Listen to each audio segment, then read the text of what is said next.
Sa patuloy na operasyon ng pulisya kontra ilegal na droga, 2 individual ang naaresto habang nasa kabuuang 136,000 halaga ng hininalang shabu ang nasamsam sa matagumpay na bypass operation ng pulisya sa Arengay, La Union.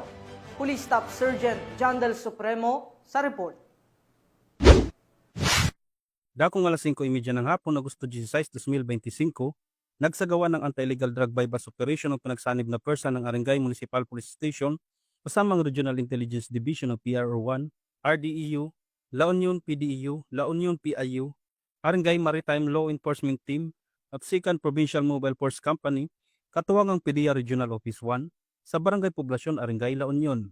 Sa operasyon, naaresto ang 2 drug personalities na sina alias Pedro, 42 anyos, isang helper mula sa Nancamaleran East, Urdaneta City, at alias Pablo, 39 anyos, construction worker mula sa Dilan, Paurido, Urdaneta City, Pangasinan.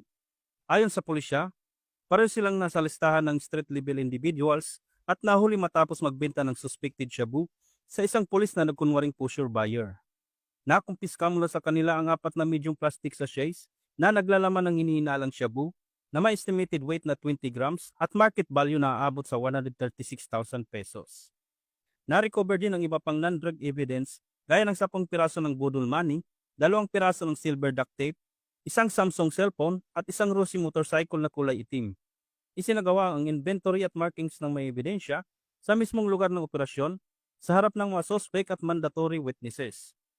Dinala naman ang mga suspect sa La Union Medical Center sa Agoo para sa physical examination bago sila ilipat sa Arengay Municipal Police Station para sa dokumentasyon at tamang disposisyon. Mula dito sa Ilocos Region, ako ang inyong PNN correspondent, Police Staff Sergeant John Del Supremo, alagad ng batas, taga-taguyod ng Balitang Pulis.